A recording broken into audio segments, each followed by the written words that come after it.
ያ መልካም እስኪ እንደው ቅድም ካነሳቸው ነጥቦችም እንደዚሁም ፕሮፌሰርም ካነሳቸው ነጥቦች እንተርሰን የዚህ የታሪክ መዛባት ጋር ተያይዞ በኢትዮጵያን ፖለቲከኞችና የህዝብ ግንኙነት በተለይ በዚህ በሶሻል ሚዲያ ከፍተኛ ተዋናዮች በሚያስገርም ደረጃ አሳታች ትንግርቶች ሲያስተላልፉ ሲዘረጉም እያየንም እየሰማንም ነው። መቼም በጣም ብዙ የተለያዩ ሶሻል ሚዲያዎች የሚያስተላልፉ ፕሮግራሞች አሉ።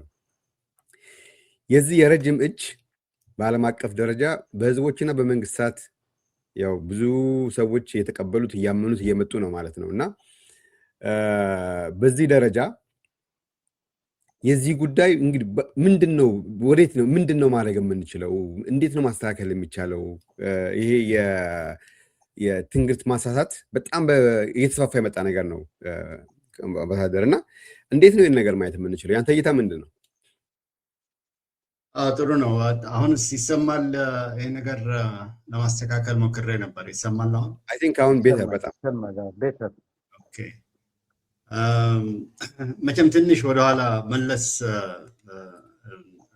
አድርጌ ልጀምር፣ ምክንያቱም የተሳሰሩ ነገሮች ስለሆኑ መነሻው ከውስጥ ነው። ሁሌ የተሳሳቱ ትርክቶች፣ የተሳሳቱ ታሪኮች መጀመሪያ አፌክት የሚያደርጉት በተለይ ቅድም እንደተባለው ፕሮፌሰር እንዳለው በፕሮፓጋንዳ መልክና በዲዛይን የፖለቲካ አካሄድ መሰረት ሲመጡ መጀመሪያ ኢንፍሉዌንስ የሚያደርጉት ራስን ነው። ከዛ ቀጥሎ ደግሞ የተማረውን ክፍል ነው። ወደ ህዝቡ ለመሄድ መያዣና አዛምዶ የሚረዳበት እንትን ስለማይሰጠው በህዝብ ደረጃ የሚመጣው ባይን ወደዛ ፕሮፓጋንዳ ጊዜ ይወስዳል፣ የሚፈጅ ነው። አሁን ይሄ ነገር በትክክል እናየዋለን በኢትዮጵያና በኤርትራ መካከል ስናይ፣ ለምሳሌ በህዝብ ደረጃ ስታየው ህዝቡ እስካሁን ድረስ ነው ማለት የሁሉ ጦርነት አልፎ የሁሉ ታሪክ አልፎ የሁሉ ሁከት አልፎ አሁንም በሰላም በወዳጅነት በጉርብትና መኖር ይችላል። ይሄ ማለት እንግዲህ ምን ማለት ነው? ያ የተፈለገው ህዝቦችን የማጋጨትና ህዝቦችን የማፋጀት እንትን በስትራክቸራል ደረጃ ነው ያለው እንጂ በህዝብ ደረጃ እንደሌለ ነው የሚያሳየው። እና ብዙ ጊዜ ወደኋላ መለስ ብለን ስናይ የኢትዮጵያን የሚዲያ ክፍል፣ የልሂቃኑን ክፍል፣ ሌላ ተመራማሪ ነኝ አዋቂ ነኝ የሚለውን ክፍል በሙሉ ኢንፍሉዌንስ ያደረገው እነዚህ ሲወረድ የመጡ የስህተት ነገሮች ናቸው። ለምሳሌ ቅድም እንዳልኩት ከአድዋ ጊዜ ጀምር ስለ አድዋ ታሪክ ድል ማንም ይሄን ዝርዝር የሚነግር እንዴት አድርጎ በስልቱ ምንድነው አካሄዱ ምንድነው እንዴት አድርጎ ያ ድል ሊጎናጸፍ እንደቻለ ላስት ሚኒት ይሄ አለ። በሁለተኛ ደረጃ ደግሞ ከዛ ሲቀጥል የኤርትራ ንቅናቄ የጀመረው ፌዴሬሽኑ ሲፈርስ ነው የሚል በጣም የተሳሳተ አባባል አለ። የኤርትራ ንቅናቄ የጀመረው ፌዴሬሽኑ ከመመስረቱ በፊት ጀምሮ 20 ዓመት 25 ዓመት የቆየ ትግል የነበረው ነው። መጨረሻም የትጥቅ ትግሉን በሚጀምርበት ሰዓት ገና ፌዴሬሽኑ አልፈረሰም ነበር እና ይሄ ደግሞ አለ ሁለተኛ። ከዛ ቀጥሎ ደግሞ ፌዴሬሽኑ ደግሞ ወደ እናት ሀገር የሚባል ያልታሰበ የሌለ ምንም አይነት ማስረጃ ልታቀርብለት የማትችል ታሪክ መጣ። ከዛ ትግሉ በተጧጧፈበት ጊዜ ደግሞ የአረብ ቅጥረኞች ናቸው የአረብን አጀንዳ ለማሟላት የተነሱ ናቸው እንጂ የራሳቸው ጥያቄ የራሳቸውን መብት የራሳቸውን ሁኔታ ፖለቲካ ሁኔታ አዛምደው የተነሱ አይደሉም ለማለት የአረብ ቅጥረኞች ተባለ። የአረብ ቅጥረኛ ምን መሆን እንደሚችል ወይ እንዳለበት ዛሬ ያለ ኢትዮጵያዊ ካልገባው ቅጥረኛ የአረብ ምን መሆን እንዳለበት በወሬ በሚመጣው ፕሮፓጋንዳ ሊገባው አይችልም ማለት ነው። ስለዚህ ያ የኤርትራን የራሱን መብት የመወሰን የዲኮሎናይዜሽን ፕሮሰስ የመጨረስ ሁኔታ የመብት ጉዳይ መሆኑ ቀርቶ የሌላ አጀንዳ መጫወቻ ስለሆነ ያንን አጀንዳ ለመታገል ብሎ የጀመረው ትግል እንደሆነ አክኖሌጅ እንደማይሆን ይሄ ደግሞ ምንድነው ሀገራዊነቱን የማዳከም የናሽናል የሆነ የራይት ቱ ሰልፍ ዲተርሚኔሽን የመብትን የራስን መብት የመወሰን መብት ያለው ህዝብ እንደሆነ የመከልከል ያንን ሬኮግኒሽን የመከልከል ሁኔታ ነው የተፈጠረው። ከዛ ቀጥሎ ደግሞ የመጣው ደግሞ ምንድነው ከኤርትራን ማስገንጠል ማለት ከአንበሳ መንጋጋ ስጋ እንደማውጣት ነው ደግሞ ተባለ። ማስገንጠል የምትለው ጉዳይ ደግሞ መጣች። እስካሁን ድረስ የሚበዛው ኢትዮጵያዊ ምሁር የምትለው ቁጭ ብለህ የምታወራው ሰው ስንለያይ ይላል፣ ስትገነጠል ይላል። ያ ኮንሰፕት ትክክል አይደለም። ኤርትራ ከኢትዮጵያ አልተገነጠለችም። ሲጀመርም ከኢትዮጵያ ጋር አካል የመሆኗ በግድ እንደነበረት ይረሳል ማለት ነው። የመገንጠል ሲወራ አንድ አካል ነበርክ። ያ አንድ አካል የነበርከው አልፈልግም ብለህ ከዛ አካል እጅህን ቆርጠህ ስታወጣ መገንጠል ይባላል። ኤርትራ ግን በግድ የተጠቃለለች በኃይል የተጠቃለለች የነበረውን ፌዴሬሽን በማፍረስ ወደ ኢትዮጵያ አካልነት የገባች የራሷ የኮሎኒያል ታሪክ ያላት የራሷ የቅድመ ኮሎኒያል ታሪክ ያላት ቦታ ስትሆን ያ ግን ተገዳ ኢትዮጵያዊ እንደምትሆን ወይ ተገዳ ኢትዮጵያ አካል እንደምትሆን ይረሳና ተገነጠለች ይባላል። ያ ተገነጠለች የሚለው ኮንሰፕት ሰው አንጎል ሲሰፍር ብዙ ጊዜ በጣም ብዙ ነገር ያሳስታል። አንድ አይደለንም እንዴ? አንድ ህዝብ እኮ ነን። ወንድምና እህት እኮ ነን። ምንበላው እንጀራ እኮ የኢትዮጵያ ምግብ ነው። ምንጠጣው የኢትዮጵያ ነው። አየህ፣ ኮምፕሊትሊ የኤርትራ የሚለውን ኖሽን ያጠፋዋል። ኮምፕሊትሊ ያጠፋዋል። ያ የሪቤሊየስ ካራክተርን ፕሮሞት ያደርጋል። አንድነትን የሚጻረር አንድነትን የሚጠላ ኢትዮጵያን ለማፍረስ የተነሳ ኃይል ሆኖ ይቀርባል በሰዎች አንጎል። ይሄ ደግሞ ትልቅ ዳሜጅ ነው የፈጠረው። እስከ ዛሬ ድረስ አብሬጅ ኢትዮጵያ ተገነጠለች ብሎ የሚያወራ ማንም ኢትዮጵያዊ በዚህ ኮንሴፕት የተጠመቀና በጣም የተሳሳተ መንገድ ላይ የወደቀ ለመሆኑ ያሳያል። ከዛ ቀጥሎ ደግሞ ከተገነጠለች ቀጥሎ ደግሞ አሁን በታሪክም በህግም በምንም የኤርትራ ነፃነትን አናምንም ይላል። ቼን ኦፍ የተሳሳተ ታሪክ ማምጣት የኤርትራን የሀገርነት መብት የመከልከልና ያን የኤርትራ ልዩ አይደንቲቲ በራሱ መንገድ ታግሎ ራሱ አሸንፎ ያመጣውን ትግል የመግደል ሁኔታ ነው። ይሄ እስካለ ድረስ አሁን ለጠየቀኝ ጥያቄ አሁን ይሄ መሰረት የሚሆነው ይሄ ነው። ይሄ አስተያየትና ይሄ ፕሮፓጋንዳ፣ ይሄ የተሳሳተ ትርክት፣ የተሳሳተ የታሪክ ማዘባት በኢንተርናሽናል እንትን ላይ ምን ይመስላል ነው አሁን የጠየቀኝ ጥያቄ። በጣም በሚያሳዝን ደረጃ ነው።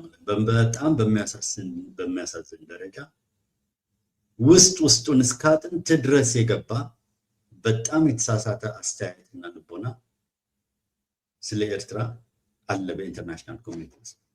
በቀላሉ ልታወጣው የማትችል ሁለት ባለስልጣኖች አንድ ላይ ቁጭ ብለው ስለ ኤርትራ በሚያወሩበት ሰዓት የኤርትራ ቅንነትና የኤርትራን ትክክለኛነት ማውራት በማይችሉበት በመተፋፈር በመፈራራት ደረጃ የሰረጸ አስተሳሰብ አለ። ለምሳሌ ዩናይትድ ኔሽንስ እኔ ለረጅም ዓመታት ሰርቻለሁ። በጣም ለረጅም ዓመታት እኔ በሰራሁበት ጊዜ የኢስት ቲሞር የነፃነት ንቅናቄ ነበረ። ከዛ በኋላም ደግሞ የአሜሪካኖች የፈለጉት ሱዳንን ወደ ሁለት የመክፈል ስራ የሰሩት ደቡብ ሱዳንን ለማስመጣት የተሰራ የሲኬ አክቲቪቲ አለ። እነዚህ በሙሉ እናይ ነበር። መጨረሻ ምንድን ነው የሚገባ ነገር? እነዚህ መንግስታት ትላልቅ የስለላ ሲስተም አላቸው። በጣም የተማረ ክፍል ሪሰርች እያደረገ ሊያቀርብላቸው ፈትፍቶ ሊያቀርብላቸው የሚችል አቅም አለ። ከዛም አልፎ ኤርትራውያኖቹ ራሳቸው ስለ ኤርትራ ያለው ሪያሊቲ እና ስለ ታሪኩ አመጣጡ ተረድተው ማስረዳት የሚችሉ አቅም ያላቸው እያሉ እንዴት አድርጎ ነው በኢትዮጵያ ፕሮፓጋንዳ ታስሮ ቁጭ ይላል የሚለውን ጥያቄ ስጠይቅ የሚመጣልህ መልስ የኢትዮጵያ ፕሮፓጋንዳ ሳይሆን ያሰራቸው የእነሱ የራሳቸው ጥቅም ነው ያሰራቸው። ይሄ አውቆ የተኛ ብትቀሰቅሰው አይሰማም እንደሚባል ነገር እንደሱን የሆነው የኢትዮጵያ ፕሮፓጋንዳ ወይ የተሳሳተ አካሄድ የራሱን ኤሊት የራሱን ልሂቅ የራሱን ምሁር ያወናበደው እንጂ የዓለምን ሁኔታ ሊያወናብደው አልቻለም፣ አይችልምም። ምክንያቱም ዓለም ኦልሬዲ የራሱ አጀንዳ ስላለ። አሁንም ፕሮፌሰርም ሲጠቅስ ነበረ እቺ ትንሿ ዩናይትድ አረብ ኤምሬት የፖርት ኢምፔሪያሊዝም የሚል ዶክትሪን ይዛ ተነስታ እሷ እንኳን በአቅሟ ነው የኤርትራን ፖርቶች መቆጣጠር ካልቻልኩኝ ከኤርትራ ጋር ተስማምቼ ኢትዮጵያን ለቅቄባት ኤርትራ ሁከት አድርጌ ፈጥሬ ፖርቶቹን ይዛለሁ ብላ ተነሳች። አሁን የኢትዮጵያ ጩኸት የኢትዮጵያ ጋጋታ ከፕራይም ሚኒስትሩ ጀምረ በሙሉ እስካሁን ድረስ እነ ከለም ማለትም እንኳን አልፈልግም ኦልሞስት ሁሉም በላቸው ስለ ወደብ ምንጫጫው በሙሉ የኢትዮጵያ አጀንዳ ሆኗል። የኢትዮጵያ አጀንዳ እንዲሆንማ ያ ጥናትም እኮ አለ። አሁን ፕሮፌሰር የጠቀሰው ጥናት በዝርዝር በቀላሉ ቴክኒካል በሆነ ስትሬት ፎርወርድ በሆነ የኢትዮጵያን ትልቅነት በሳይዝ የማርኬት ግሮት ግምት ውስጥ አስገብቶ እያንዳንዱ ሴክተር የተለያየው ኢኮኖሚ በኢትዮጵያ ውስጥ ያለው በየትኛው አክሰስ ቢያገኝ ሞር ፕሮፊታብል ሊሆን ይችላል። ያ ፕሮፊታብል የሆነው አካሄድ ቢሰራበት ደግሞ ምን አይነት ኢኮኖሚክ ዴቨሎፕመንት ሊኖር ይችላል፣ ማን ሊጠቀም ይችላል፣ የኢትዮጵያ እድገት ወደ አቅጣጫ ሊሄድ ይችላል። ይሄን በሙሉ ቁጭ አድርጎ እያለ እዛ መዝገብ ላይ እያለ አሁን ዛሬ የሚጮኸው በሙሉ ከፕራይም ሚኒስትሩ ጀምረ የኤምሬትስን አጀንዳ ለማሟላት ነው።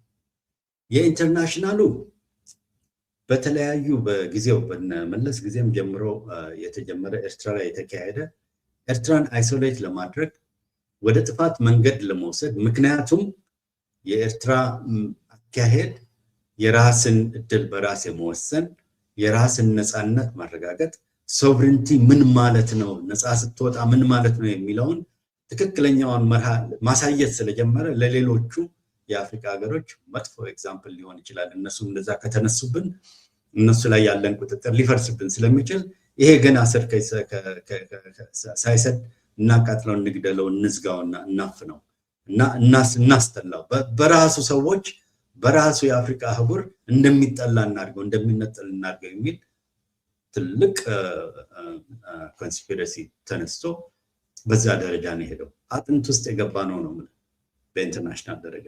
ይሄን ለመታገል በእኛም በኩል ስትራቴጂክ የሆነ አፕሮች ይዘን ለወደፊቱ አሁን እኛ በ5 ዓመት በ10 ዓመት አይደለም ማሰብ ያለብን፣ በ50 ዓመት በ100 ዓመት በ150 ዓመት ነው ማሰብ ያለብን። ለምን እኛ ላይ የተሰራው ደባ ኤርትራ ነፃ ከወጣች በኋላና ከኢትዮጵያ መንግስት ጋር በተፈጠረው የተለያዩ ግጭቶች በተነሱ እድሜ አይደለም፣ በረጅም እድሜ የተሰራ ነገር ነው። የኢትዮጵያ መሪዎች ዛሬ እንኳን በጣም በአስቂኝ ደረጃ እኛ ላይ የተሰራ ሴራ ነው እኛ ወደብ እንዳይኖረን ምን እንዳይኖረን። ይሄ ታሪክ እንዴት አድርጎ ነው ለኢትዮጵያውያን ብቻ የሚገለጥላቸው? አብረን አይደለም ያለ ነው እዚህ አካባቢ፣ አብረን አይደለም እንደምናጠናው፣ አብረን አይደለም እንደምናየው። የኢትዮጵያ መሪዎች እስከ ቅርብ ጊዜ ድረስ ፍላጎታቸው ምንድን ነው የነበረው? ወደብ የሄደ የኢትዮጵያ መሪ አለ? ከአፄ ዮሐንስ ከአፄ ቴዎድሮስ ከአፄ ምናምን ጀምረ አንድም አልነበረም። የነበረው በግፊትና በወረራ የተወሰደውን መሬታችንን ወደ ደቡብ እያሰፋን ያንን እንደገና ተቆጣጥረን ለም መሬት ይዘን ነው እንጂ ይሄ ፊውዳል አስተሳሰብ ነው። ከመሬት ጋር ያለው ትስስር ግፊቱ ወደዛ ነው የነበረው እንጂ ወደ ወደብ የሚል ሞደርን አስተሳሰብ የነበረው ማንም የኢትዮጵያ መሬት ነው። ማንም ጃንሆይ ኃይለሥላሴ በተሰጣቸው ኦፖርቹኒቲ ኤርትራን የመቆጣጠር ስለ ወደብ መናገር ሲጀምሩ ከዛን ጊዜ ጀምሮ የነበረው ፎከስም ወደብ ላይ ነው እንጂ ኤርትራን አይደለም። ኤርትራ እንደ ህዝብ፣ እንደ ሀገር፣ እንደ ሀብት፣ እንደ አቅም፣ እንደ ጉልበት ሳይሆን ወደብ መሬቱ ወደቡ ነው እንጂ ህዝቡ የሚለው ጥያቄ እያጋጫቸው ነው። ያ ቅድም የተጠቀሰው ምክርም የተሰጠው በጀነራሎቹ መነሻው ይሄ ነው። በዚህ መንገድ ከሄድን መቀጠል አንችልም። ለምን? የኛንም ሲስተም የኢትዮጵያን ሲስተም ሊያናጋው ይችላል። ከሚያናጋው እየቆራረጥን ፒስሚል ይህን ነገር ሪቨርስ ብናደርገው አይሻልም? ሌላ ቢቀር የኤርትራን ህዝብ ልቦና ለመያዝ የሚያስችለን መጀመሪያ ሰላሙን የሚያገኝበት ምክንያት ብንፈጥርለት፣ ቀጥሎ ራሱን የማስተዳደር ሁኔታ ብንመልስለት ወደ ነበር፣ ከዛ በኋላ if we work ከህዝቡ ጋር እንደገና ወደ ፉል ኢንቴግሬሽን እንዲመጣ ማድረግ ብናደርግ የሚል የመጨነቅ የመፍራት የፊውቸር ሊመለስ የማይችል ፊውቸርን የማየት አቅም በነበረበት ሰዓት እየተባለ ነው ይሳል። ይሄም ብዙ ሐሳብ፣ ብዙ ንግግር፣ ብዙ ምክክር የነበረበት ፕሮሰስ ነው። ግን ብሎክ አደረጉ። ሁሉም ሊታያቸው አልቻለም። ለምን? አፄ ኃይለ ሥላሴ መንግስት ሞናርኪስት መንግስት ነው። ሞናርኪ ደግሞ አብሶሉቲስት ነው፣ ሁሉንም የመቆጣጠር ነው እንጂ ይሄ እንደዚህ አይነት የአስተዳደር የኦቶኖሚ የህዝቦች ፍላጎት የዲሞክራቲክ ይሄንን ግምት ውስጥ ሊያስገባ አይችልም በጊዜ። ስለዚህ አሁን በተደጋጋሚ የመጣው የኢንተርናሽናል ኮሚኒቲ አቋም በሁለቱ መካከል ስለተያያዘ ማለት ነው። ኢንተርናሽናል ኢንትረስትን በለው ይሄ ሎካል ሚስማኔጅመንት የታሪኩና የሐቁን በለው ተደማምረው በጣም በጣም በጣም ጥልቅ የሆነ ችግር ነው ያለው። በአፍሪካ ደረጃ ስታይ ከብዙ የአፍሪካ መሪዎች ጋር ቁጭ ብለህ ብትነጋገርም አገሮችን አንዷን ብታይም ስለ ኤርትራ ያላቸው አመለካከት አንድ ህዝብ አይደላችሁም ወይ የሚል ነው። ከየት ይመጣል ይሄ? አንድ ህዝብ አይደላችሁም ማን ነው የሚለው? ይህንን የፈጠረው ያ ትልቁ የቢግ ፓወር ኢንትረስት ነው አንድ ላይ ስላቆራኘው። ኢትዮጵያውያኖቹ ደግሞ አንድ ነን ብለው ስለሚያወሩ ኢትዮጵያ ውስጥ አንድ ነን ብሎ ሲያወራ ደግሞ ይሄ ሃይላንደሩ ነው። ሃይላንደሩ አንድ ነን ይላል። ለምን? እንጀራ እንበላለን፣ ቂጣ እንቆርሳለን፣ ቤተክርስቲያንም የተዋህዶ አንድ ላይ ነው እና በዛ ምክንያት ባህላችንም ቋንቋችንም ተቀራራቢ ስለሆነና ተመሳሳይ ስለሆነ አንድ ህዝብ ነን ይልሃል። ጥያቄው ስለ አንድ የብሔር ህዝብ ነው ወይስ ጥያቄው የሀገር ጉዳይ ነው? ይሄ ሊለይ አይችልም። ሃይላንደሩ አንድ ነን ወንድማማቾች ነን ሲል አዎ በብሔር ደረጃ በባህል ደረጃ በሃይማኖት ደረጃ በምን ደረጃ ያ አንድነት ወይ ያ ተመሳሳይነት ሊኖር እንደሚችል ምንም ጥያቄ የለውም። ግን የሚረሳው የኤርትራ ህዝብ ከሱዳንም ጋር ካለው ጋር በጣም የቀረበ ተመሳሳይነት እንዳለው፣ ከጅቡቲ ካለው ህዝብ ጋር በጣም የቀረበ ተመሳሳይነት እንዳለው፣ ከየመን ህዝብ ጋር በጣም የቀረበ ተመሳሳይነት እንዳለው ከኢትዮጵያ ጋር ያለውን ብቻ ነው የሚይዘው። ኢትዮጵያ ደግሞ ራሷም እንደ ኬስ ፖይንት ኬስ ብትወስድም ራሷ ከስንት ሀገሮች ጋር ነው ቦርደር ያላት ኢትዮጵያ። ከኤርትራ ቁጥር በላይ ያለው የቤንሻንጉል፣ የጋምቤላ፣ የሌላው ብሔር በሙሉ ከሱዳን ጋር ያለው ግንኙነት አይበልጥባትም ወይ ኢትዮጵያ? እንዴት አድርጎ ኤርትራ ብቻ ኢምፖርታንት ይሆናል?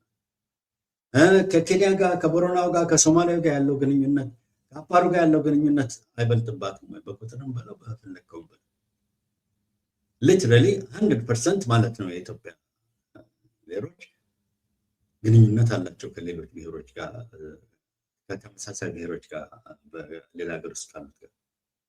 የኢትዮጵያ የኤርትራ ብቻ የሚነሳበት ምክንያት ምንድን ነው?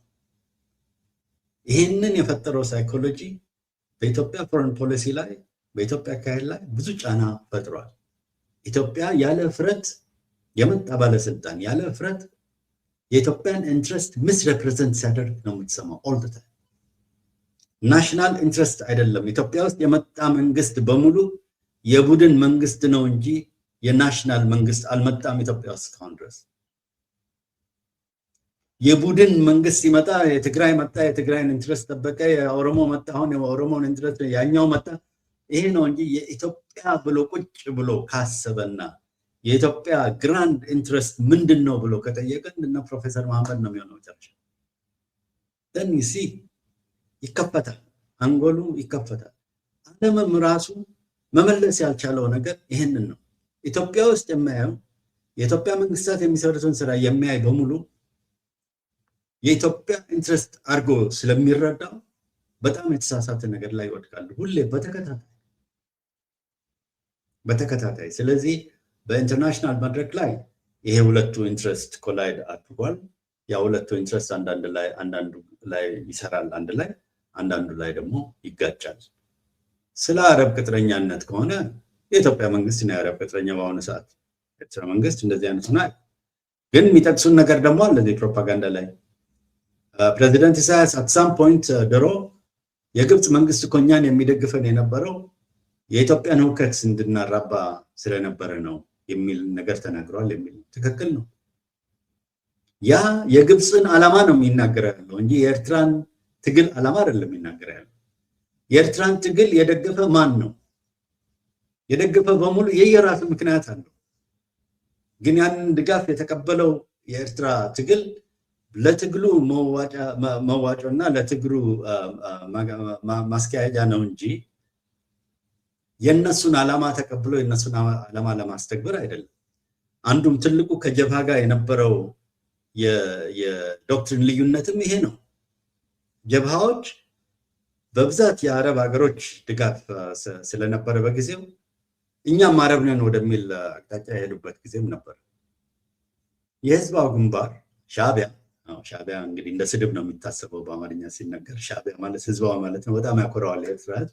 ሻዕቢያ ግን የለም እኛ አረቦች አይደለም ኤርትራውያኖች ነን፣ አፍሪካውያኖች ነን። አረቦች ባለመሆናችን የሚቀርብን ነገር ካለ ይቅርብን። የአረቦችን አጀንዳ ለማራመድ ተብሎ እኛን የሚደረግ እርዳታውን እንዳስፈላጊነቱ እንቀበላለን፣ ግን ዓላማውን እንቀበል ብሎ መስመሩን አስተካክሎ ሄደ። ይሄ ነው። መጨረሻ ላይ ደግሞ የህዝባዊ ግንባር ትግል ኢትዮጵያን ለመጣል ወይ ኢትዮጵያን ለመግደል አልነበረም። የኢትዮጵያ ጦር የፕሮክሲ ጦር ሆኖ የአሜሪካኖችን ኢንትረስት ለማስከበር ብሎ አገሩ ላይ መጥቶ የሰፈረና አገሩ ላይ ሆኖ ፊት ለፊት የተዋጋው ሰራዊት ስለሆነ ነው እንጂ ከኢትዮጵያ ሰራዊት ጋር የሚያዋጋ ምንም ነገር አልነበረውም። ግን ተወክሎ መጥቶ ስለተዋጋ ተዋጋ። መጨረሻ ላይ ድሉን ሲያገኝ በፖለቲካ ደረጃ እኛ ከኢትዮጵያ ጋር አይደለም የተዋጋ ነው። ኢትዮጵያን ለመጣል አይደለም የተዋጋ ነው።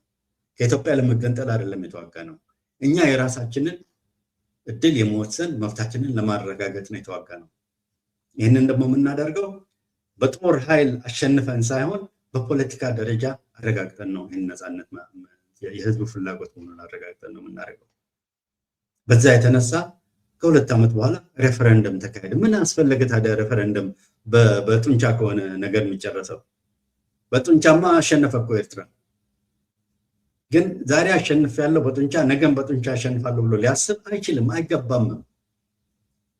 ምክንያቱም ዓላማው ከኢትዮጵያ ጋር የተሳሰረ ስላልነበር፣ ዓላማው የራሱን መብት የመወሰን እድሉን የመወሰን ጉዳይ ስለሆነ ይሄ ልዩነት አለው። አሁን ብዙ ሰው ተገነጠለች ተፈጠረች ምናምን ሲል የውጭ ሀገር መንግስታትም ከኢትዮጵያ ጋር እኮ ስለተለያያችሁ ስለተገነጠላችሁ አሁን እነሱ ደግሞ ትልቅ ስለሆኑ የእነሱን መፍረስ ማየት አንፈልግም፣ እናንተ ግን መቸገር ትችላላችሁ ይለዋል። ሬዚሊየንት ፒፕል ናቸው፣ ትችሉበታላችሁ፣ ችግሩን ምናምን ቻሉት ነገር ነው። በእኛ በኩል ያለው የዲፕሎማቲክ ካውንተር ኦፌንሲቭ አሁንም ቢሆን ሻርፕን መደረግ አለበት። አሁንም ቢሆን ታርጌትድ መሆን መቻል አለበት። አሁንም ቢሆን በፓብሊክ ዲፕሎማሲ በጣም ትላልቅ ማይሌጅ መጎናጸፍ መቻል አለበት። አቅማችን በህዝባችን አቅም በህዝባችን ምንድነው ይሄ ፍላጎት ስለሆነ ያንን ፍላጎት በህዝቡ ደረጃ ያለውን መጠቀም መቻል አለበት። በተለይ አፍሪካ ውስጥ ያለን ተሰሚነት ያለን የማስረዳት አቅምና የመመላለስ አቅም በጣም በእጥፍ ማሻሻል መቻል አለበት። ይሄ ነው። ስለዚህ አንተን ጥያቄ አጠር ባለ ምናልባት የፕሮፌሰር መግለጫ አንሶ ሳይሆን አጠር ባለ ለመመለስ ያንን ትስስር ለመፍጠር ብዬ ነው ወደዚህ የሚያደርጉት እና በጣም ይቅርታ። ግን ይሄ ነው በዓለም ደረጃ ላለው ሁኔታ ዲፕሎማቲካሊ ቻሌንጅ እንዳለብን ያለብን ቻሌንጅ ደግሞ ከዳብል ኢንትረስት የመጣ ስለሆነ አንድ በኢትዮጵያ በኩል የሚደረጉ የታሪክ ስህተቶች፣ ሁለተኛ ነገር ደግሞ የኢንተርናሽናል ኮሚኒቲ ራሱ በተለይ ሀያላን መንግስታት ያላቸው የራሳቸው ኢንትረስት ለማስከበር ተብሎ የሚደረግ ፖሊሲ በእነሱ በኩል የመጣ ስለሆነ የሱ ውጤት ነው ለማለት ነው። ዋው በጣም ነው አመሰግነው። እንደውም ለኔ ዛሬ 2 ነገሮች በጣም ጥሩ መልስ የቀረበበት ብዬ ማስበው፣ አንደኛው የክቡር ፕሬዚደንት ኢሳያስ አፈወርቂ ንግግር ከዚህ በፊት በኤሪቲቪ ላይ ቀርቦ በነበረበት ጊዜ የግብፅን ጉዳይ አንስቶ ነበረ። ኤርትራ ነፃ እንድትወጣ ግብፅ ይደግፉ ነበረ። ያም ደግሞ ኢትዮጵያ ሰላም እንድታገኝ ወይ ሰላም እንዳታገኝ በማለት ያገዙ እንደነበረ፣ ያ ደግሞ የግብፅ ሐሳብ እንጂ የኤርትራ ህዝብና የኤርትራ በወቅቱ የነበረው ሻዕቢያ ሀሳብ እንዳልነበረ በጣም ያሰመርክበት ንግግር በጣም ተመችቶኛል። አመሰግናለሁ። ብዙ ሰዎች ይህን ነገር ሰምቶታል ብዬ ተስፋ አደርጋለሁኝ። ፕሊዝ ፕሮግራማችንን ሼር አድርጉ። ወደ 585 ሰዎች በትዊተር እና በዩቱብ የተከታተላችሁን ያላችሁት እናመሰግናለን። ሼር ያላደርጋችሁም ካላችሁ ፕሊዝ ሼር አድርጉ። ላይክ ያላደርጋችሁ ሰዎች ያላችሁ ላይክ አድርጉ። ፕሮግራማችን ይቀጥላል። 2 ጥያቄዎች ለፕሮፌሰርም ይሄንን ጥያቄ አቅርብልኝ፣ እንደዚሁም ለአምባሳደር ግርማይም አቅርብልኝ ተብዬ የተላከልኝ 2 ጥያቄዎች አሉ። መጀመሪያ ወደ ፕሮፌሰር ልምጣና ከዛ ክቡር አምባሳደር ወደ ደግሞ እመጣለሁ ማለት ነው። ወደሚቀጥለው ስመጣ ምን ይላል? በቅርቡ የኤርትራ መንግስት በድንበር አካባቢ የሚኖረው ህዝብ የተጀመረ ጽምዶ በሚባል የሚታወቅ የሰላም እንቅስቃሴ ቀጠናችንን ካለው የግጭት ስጋት አንጻር ሲታይ ምን ሚና ሊኖረው ይችላል ብለህ ታስባለህ የሚል አቅርበዋል አንድ ወዳጅ ለፕሮፌሰር መሐመድ ነው። ምክንያቱም ሞር ይህንን ጉዳይ በጥልቅ እየተካተሉት ስለሆነ ተከታታዮች ነገሮች አሉት። ምን ይላል? የቀጠናው ሰላም ማጣትና ግጭት ማዕከል መሆን የወደፊቱ የኢትዮጵያ ጣፋንታ ምን ሊሆን ይችላል? የጽምዶ ግንኙነትና እድገት ለወደፊቱ የኢትዮጵያን አንድነትና የቀጠና ሰላም ምን ትርፍ ሊያስገኝለት ይችላል የሚል አቅርበዋል አንድ ወዳጃችን ማለት ነው። ለፕሮፌሰር መሐመድ ስጥልኝ ነው ያሉኝና በኬንያም ተገኝተው ነበረ፣ እንደዚሁም በሱዳን ተገኝተው ነበረ። በጣም ሰፊ የሆነ ብዙ ሰዎች የተከታተሉት ፕሮግራም አይተናል እና እንደው እስኪ የእርሶ እይታ በአካልም